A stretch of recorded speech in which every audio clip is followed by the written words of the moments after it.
The crowd did not gather for justice. They gathered for a performance. The air quivered with anticipation, the smell of sweat and incense mingling with the iron tang of blood that never truly left the stones. The condemned were paraded forward, their cries drowned by the rising roar of voices hungry for a show. And above it all, in his gilded seat, the emperor remained motionless, a single figure presiding over a theater of agony. This was Byzantium's most chilling truth. Cruelty was not chaos, it was choreography. What unfolded in public squares or hippodromes was not merely punishment, but a carefully scripted display of hierarchy. When Procopius, in his secret history, accused Emperor Justinian of ruling through terror and spectacle, he revealed something deeper than the gossip of court politics. He revealed that pain itself had been weaponized into theater. Each broken body was a stage prop, each scream a line in a play rehearsed for the benefit of all who dared to watch. The psychology was as deliberate as the punishment.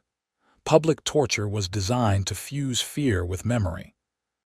Modern psychologists call it fear conditioning, a process where the human brain sears traumatic sights and sounds into permanent lessons. The Byzantines didn't need the vocabulary, they understood the principle. Watching a man flayed alive or blinded by iron rods created not just horror but obedience. Once you had seen the cost of defiance, you did not need to be reminded again. The scars were imprinted on your mind. But the spectacle had another purpose: solidarity through cruelty. The crowd, artisans, soldiers, merchants, found themselves bound together not by compassion but by shared complicity. They watched, they cheered, they gasped as one organism, a single body reacting to the emperor's unspoken cues.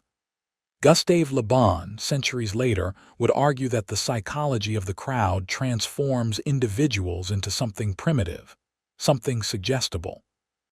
In Byzantine arenas, this meant thousands of throats roaring in approval as a rival noble's tongue was cut out, not because each man desired it, but because no man dared resist the tidal wave of collective response. Here lies the contrast: brutality disguised as entertainment, mercy masked as silence. The emperor did not need to shout threats. His presence alone framed the scene. If the condemned was a criminal, the message was simple: crime is death. If the condemned was a political rival, the message was sharper still: loyalty is survival. The theater blurred justice with domination, leaving the audience unsure whether they were celebrating righteousness or cowering before power. That uncertainty was the emperor's greatest weapon. Procopius himself described how Justinian would smile faintly as punishments were carried out, a gesture so small it could be dismissed as chance, yet so loaded it anchored the scene in memory. Silence, stillness, the faintest curl of the lips, all became instruments of terror. Power did not need to shout, it only needed to be seen. And so the cycle repeated, pain staged as pageantry, obedience rehearsed before the masses, history written in the contorted bodies of the condemned. Citizens left the arena not merely entertained but instructed, their fear reinforced by the collective memory of what they had seen. What Byzantium understood, and what makes these spectacles so haunting even centuries later, is that violence in public is never random. It is ritual. It is a sermon without words, and its echoes last longer than the lives it extinguishes. But these tortures weren't just punishments. They were lessons, written in blood for every citizen watching. Power, in Byzantium, rarely needed a voice. The most chilling commands were not shouted across battlefields or inscribed in decrees. They came in gestures, a tilt of the head, a flick of the hand, or, most often, in the calculated silence of an emperor who knew that his officials would understand exactly what he wanted. Silence was not absence. It was a blade sharper than any sword. Consider Basil Roman II, remembered by history with a name that dripped with menace, the Bulgar Slayer. After his victory at the Battle of Claudion in 1014, Basil faced nearly 15,000 captured Bulgarian soldiers. No record describes him screaming, no chronicler paints him bellowing threats. Instead, he simply issued an unadorned order. Each man was to be blinded, save for every 100th, who would be left with a single eye to guide the others home. When those mutilated soldiers stumbled back to their king, Samuel of Bulgaria, the sight broke him more effectively than any weapon. He is said to have collapsed in shock, dead within days. Basil had conquered a kingdom not through speech, but through silence wrapped in cruelty. Psychologists call this phenomenon implied authority. When a figure of absolute dominance remains quiet, subordinates rush to fill the void, interpreting silence as consent, or worse, as expectation. Obedience becomes a competition. Who will prove most loyal by anticipating the ruler's unspoken desire? In Byzantine courts, this created a culture where cruelty did not need to be dictated. It was assumed. The Byzantines understood something unnervingly modern. Words can be denied, twisted, or forgotten. But silence is unassailable. An emperor could raise an eyebrow as prisoners were dragged forward, and his guards would know to begin the work. No document tied him to the act. No proclamation made him vulnerable. The spectacle unfolded, the blood flowed, and the emperor's hands remained outwardly clean. This was domination at its purest form, invisible, untraceable, yet absolute. Contrast it with the chaos of lesser rulers who shouted threats to mask their insecurity. Byzantium's greatest emperors did not waste breath. Their restraint was more terrifying than any tirade. The less they said, the more the people projected onto them fear, reverence, even divinity. Basil Roman II mutilation of the Bulgarians was remembered not just for its brutality but for its precision. It was not rage, it was mathematics. Pain delivered in ratios, silence delivered as message. The emperor did not explain himself. He did not need to. The ruined soldiers spoke for him with every step of their return march, and that is the genius and the horror of silent command. When power does not speak, the imagination of the people supplies its voice, and that voice is always darker than reality. Yet the real horror wasn't what emperors said, it was what they never had to say. In Byzantium, loyalty was never proven by words. It was proven in how much pain you could endure or inflict. When a condemned man was dragged into the courtyard, the spectacle did not belong only to the emperor. It was also a stage where guards, soldiers, and nobles were tested. To flinch was dangerous. To hesitate was damning. Every crack of bone or scream in the air carried with it a hidden demand. Show me where you stand. Court rituals made this expectation clear. Procopius describes nobles summoned to watch public mutilations, not as passive witnesses, but as participants in a dark liturgy. A blade was pressed into their hands, or they were ordered to restrain the victim while the executioner did his work. To refuse was to align oneself with the condemned, and in a world where suspicion killed faster than disease, no one risked the appearance of sympathy. Pain was the currency of allegiance, and blood was the ink with which loyalty was signed. Psychologists today call this commitment and consistency bias. Once someone has committed to a small act, a shove, a binding of rope, they are far more likely to continue with greater acts, even cruelty, rather than contradict their earlier actions. Byzantium exploited this flaw in human behavior masterfully. A guard who once held a prisoner down would later wield the whip without hesitation, because to stop would mean admitting, even to himself, that the first act was wrong. And so cruelty escalated, not by decree but by psychology. The soldiers understood this test as well. To follow an order in battle was expected, but to participate in torture to help blind or mutilate captives proved something deeper: obedience not just to law, but to terror itself. Basil Roman II blinding of Bulgarian prisoners was carried out by soldiers who knew their emperor would never forget who did the work with steady hands and who trembled. In their silence, their compliance, they carved their loyalty directly into the emperor's memory. Even the crowd was implicated. Spectators were not free to leave. Their cheers, their gasps, their chants became part of the ritual. To remain silent when the mob demanded applause could draw suspicion. Was your silence pity? Was it rebellion? In a system where fear ruled, even your facial expression could be read as treachery. And so men and women learned to scream approval louder than they felt, because in Byzantium, loyalty was measured not by love of the emperor, but by the willingness to share in his cruelty. This is the paradox of terror. It does not merely suppress rebellion, it manufactures allegiance. By forcing people to act against their own conscience, power ensured that betrayal became unthinkable. Once you had blood on your hands, how could you ever turn away? And when loyalty itself is tested through pain, betrayal becomes more terrifying than death. The crowd was never innocent. Tens of thousands packed into the hippodrome, their voices rising in waves that shook the marble colonnades.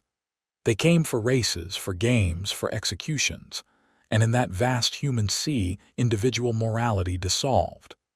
A man who might hesitate alone could roar for blood when surrounded by thousands. In Byzantium, cruelty was not hidden in dark alleys. It was displayed in daylight, and the crowd itself became both audience and accomplice. Why did ordinary citizens, bakers, artisans, mothers with children in tow, watch torture with fascination? Historians describe the circus factions, the blues and the greens, not merely as sports teams but as political machines, each tied to rival noble houses and imperial factions. When an enemy was executed before them, the cheers were not just entertainment. They were declarations of allegiance. Cheering was survival.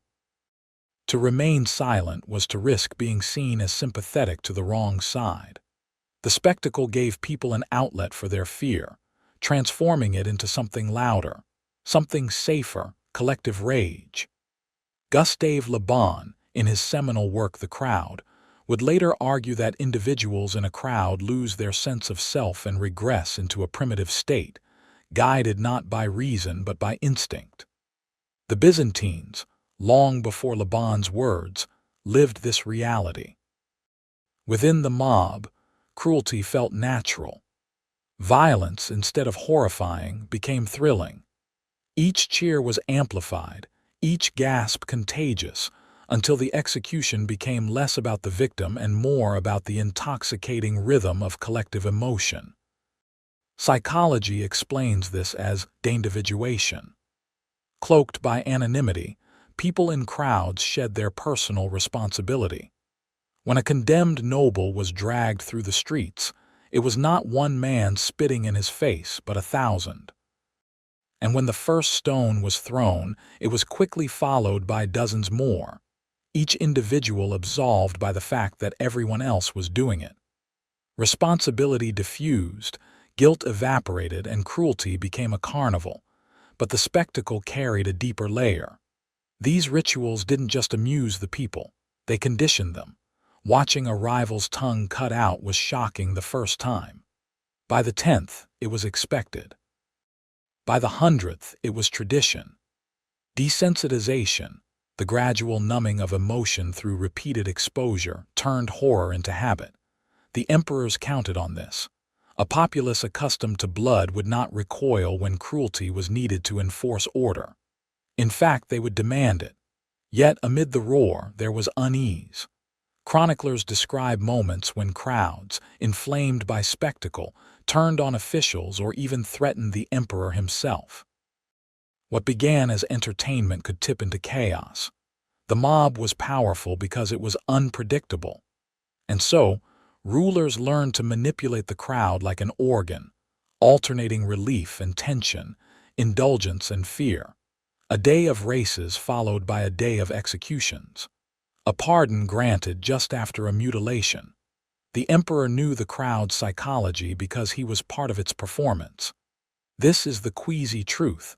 The crowd did not simply watch cruelty. They absorbed it, reflected it, magnified it. Each shout was a rehearsal in obedience, each laugh at a broken man a step further from individual conscience. The games and executions blurred the line between entertainment and indoctrination. And so we must ask, were the citizens of Byzantium victims of manipulation or collaborators in terror? But if the crowd was entertained, were they also being controlled? In Byzantium, torture was never only about punishment. It was politics made flesh. Every lash of the whip, every gouged eye, every body dragged mutilated through the streets carried a message far louder than any imperial decree: defy me, and your body will speak the consequences forever. Consider the fate of Emperor Michael V. He rose suddenly, a puppet placed on the throne in 1041 by his uncle, only to attempt independence from the Empress Zoe, who had secured his power. When he tried to sideline her, the city erupted in fury. The mob stormed the palace, demanding justice. Michael fled to a monastery, but Byzantium did not believe in quiet retirements for failed emperors. Chroniclers tell us he was seized, dragged through the city he once ruled, and blinded, the standard Byzantine punishment for those who dared to grasp the throne and fail. His mutilation was more than retribution. It was a calculated humiliation, ensuring that no rival could ever present himself again as a ruler, for in Byzantium, a blinded man was seen as unfit to rule. This was not justice. It was theater with teeth. The blinding of Michael V told every noble in Constantinople the same lesson: loyalty was conditional, and ambition came with a price that could never be hidden. The mutilated face of a fallen emperor was a living warning.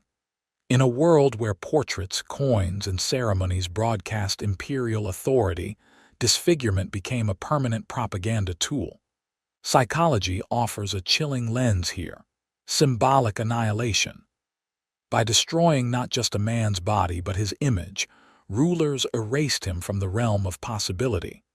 The message was not only he is finished, but he never mattered at all.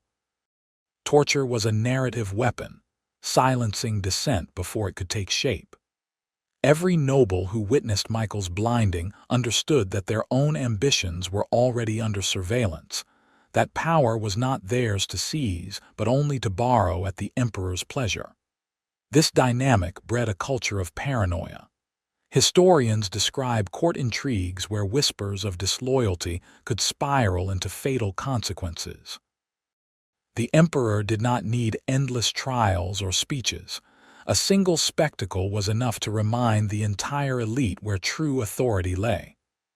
Torture became a shortcut to political memory: brutal, unforgettable, and impossible to ignore. The irony is that the public nature of these punishments made them seem inevitable, almost natural. To the common citizen, a blinded usurper was proof of divine justice, a sinner struck down. To the nobles, it was proof that resistance was suicide. To the emperor, it was confirmation that his throne rested not only on ceremony but on fear carved into flesh. The blinding of Michael V was not unique. It was part of a Byzantine tradition in which rivals were mutilated, castrated, or paraded in chains to strip them of dignity and possibility. Unlike simple execution, torture left the body alive, a living monument of imperial dominance. A corpse could be forgotten. A mutilated man lingered as a reminder. And this is where Byzantine cruelty reveals its genius. Torture didn't just remove enemies, it rewrote their stories. An emperor who might have been remembered as a bold reformer or a tragic usurper instead became an object of pity, contempt, or fear. The narrative was fixed not in parchment, but in scars. And in Byzantium, torture didn't just destroy enemies, it rewrote history itself. In Byzantium, cruelty wore the mask of holiness. The empire was not only a political machine but a Christian kingdom, its rulers claiming divine sanction. And yet, the same faith that preached mercy and forgiveness was used to sanctify torture. Suffering was not framed merely as punishment, it was purification. Pain became proof of justice, a ritual that cleansed both the sinner and the society that watched. Public penance rituals blurred the line between religion and cruelty. A condemned man might be stripped bare, paraded through the streets, and whipped before the eyes of both priest and emperor. The humiliation was not presented as vengeance, but as atonement. By enduring the lash, the criminal was said to purge his soul, offering the spectacle of his body as sacrifice for the order of the community. Byzantine chroniclers record how processions of the guilty were often led into churches, their wounds displayed before the altar. It was not just punishment, it was theater sanctified by the cross. The church's role in this was uneasy, yet undeniable. Priests blessed instruments of execution, invoked God's judgment, and stood present as witnesses.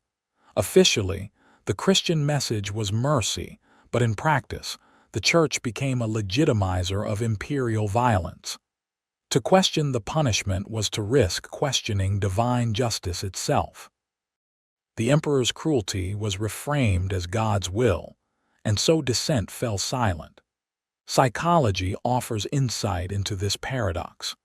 Cognitive dissonance describes the human tendency to reconcile contradictions by altering belief. For Byzantine citizens, the clash between Christ's mercy and the emperor's cruelty was resolved by convincing themselves that pain was holy. If the church blessed it, then the whip was not cruelty but medicine for the soul. Once that belief took root, the spectacle of torture became not only tolerable but righteous. This framing also elevated the emperor. By positioning himself as both ruler and enforcer of divine justice, he claimed a power greater than politics.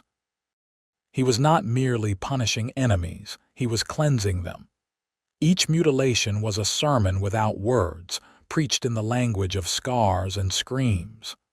The contradiction between the God of mercy and the emperor of terror did not weaken the system. It strengthened it because it forced the people into complicity. To question cruelty was to question faith.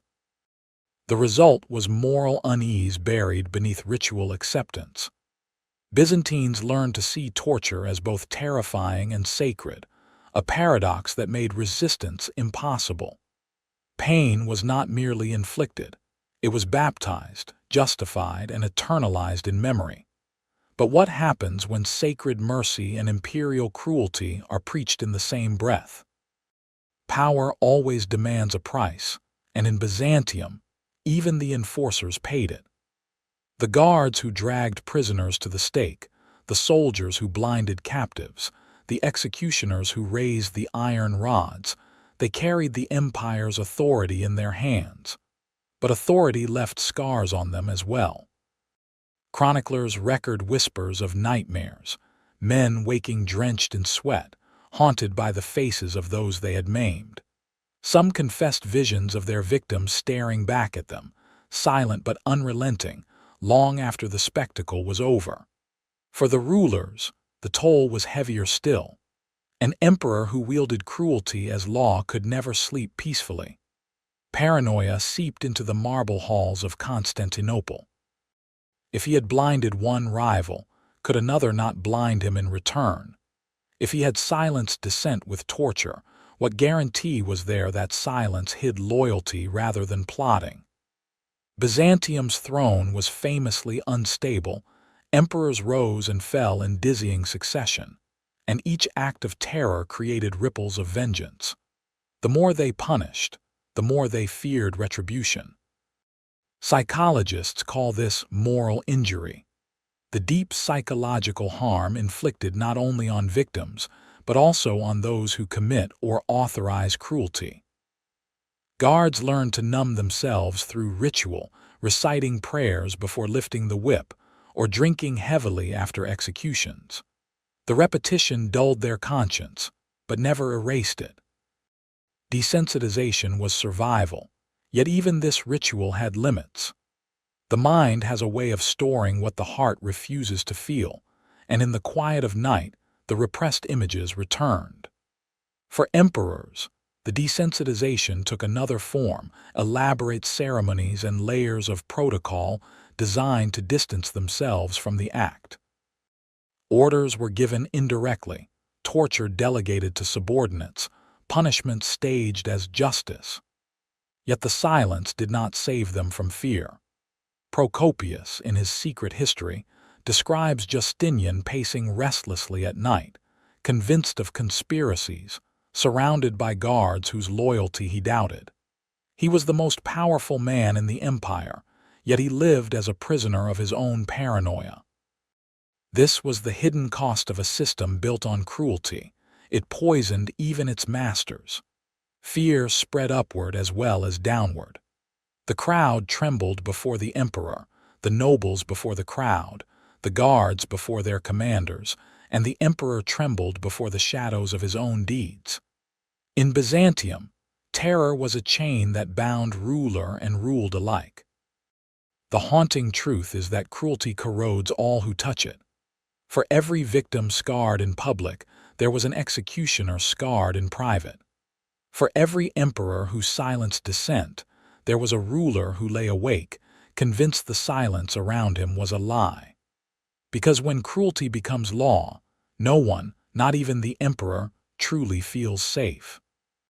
The genius of Byzantine cruelty was never the breaking of bones. It was the bending of minds.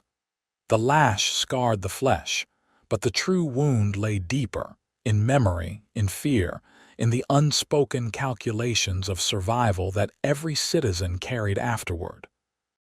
Torture was not designed simply to punish crime.